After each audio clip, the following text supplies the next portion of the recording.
In this lecture, we're going to be talking about leaning into our shadows.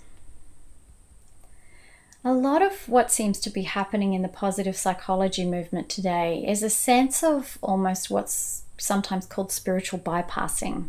Those negative emotions are bad, we shouldn't be feeling them.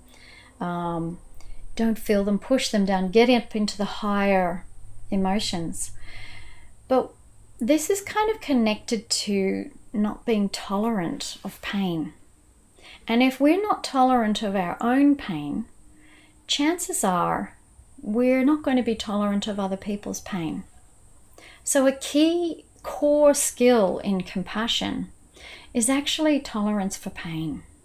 And it means being able to turn towards the shadows in ourselves. Okay, Brené Brown, who is a famous shame and empathy researcher, she has a wonderful TED Talk called The Power of Vulnerability, and there's a link in the course notes. She talks about our window of tolerance and how the research shows that if we suppress our pain, we're also suppressing our joy. You can't numb one without numbing the other. So the more that we suppress our pain, the less capacity we have for joy, and we become numb. So essentially, that could be a motivation for you. If you want to experience more joy in your life, you kind of have to let yourself feel more pain. So looking at these different challenging situations in your life, using that list of feelings, connecting with the felt sense in the body, just identify your habitual feelings. What are the feelings that often come up for you? One of the feelings that is probably the most difficult to feel and connect with is shame. And as I said, Brené Brown is a famous shame researcher, and so she has a lot of work if you'd like to explore it. But basically, shame is our core primal fear, and it comes from when we lived in tribes, in the caves. If we did something that was out of line with the rules of the tribe or the values, to the point that we were excommunicated or pushed out, exiled, we end up in the wilderness and we die. So in our primal brain, when we're feeling shame, the brain goes into total fear activation of thinking that it's going to die. And so we kind of do anything we can not to feel shame because we don't want those sense of fear of death being activated. So again, it's all about awareness. So generally when we're attacking, criticizing, anger, withdrawal, rebellion, often these are connected to shame. So you can just start to notice that in yourself when you're feeling angry or cutting off from someone, criticizing.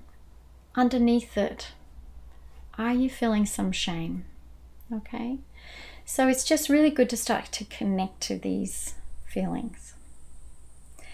And then a really useful habit or approach that I've found is start to give these core habitual feelings an identity.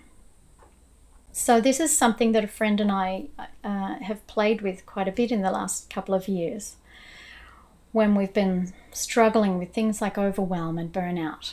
So I'm going to tell you about my friend Meg, because she's been through a really, really hard time in her life for several years. And she was struggling to get herself back into the flow of life, of the aliveness and connectedness. And one day, as I was listening to her and giving her some empathy around her situation, she just talked about how helpless she felt.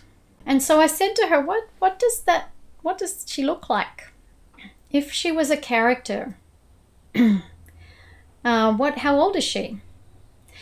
So Meg named this character Henrietta Helpless, and she found that she was a middle-aged woman.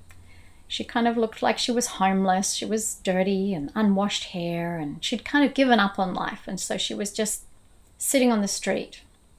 So we were a bit playful about it, a bit humorous. Well, the next day, Meg rang me to say, wow, you wouldn't believe it. She said, I was in the shower and she said I could really sense Henrietta helpless there. Like I was really wanting to kind of get back into feeling positive and motivated, but she was there. And so I just sat down on the floor of the shower and I put my arm around her and just said, hey mate, I'm here. And I talked to her and listened to her and I felt so much better. So since that time, when we're really stuck in a difficult sort of feeling, sometimes we've found that creating a character can really help. So how old is that character? What's the gender? What are they wearing? What do they look like? Where are they? What are they longing for? And you can also start to use language like, there's a part of me. So there's a part of me that's really longing for some space right now. I'm really wanting to connect and have fun, and at the same time I'm really needing some space. It doesn't have to be the whole of you. So this is also useful language. There's a part of me that. You don't have to tell everybody about your characters because they might start to think you've got some kind of multiple personality disorder.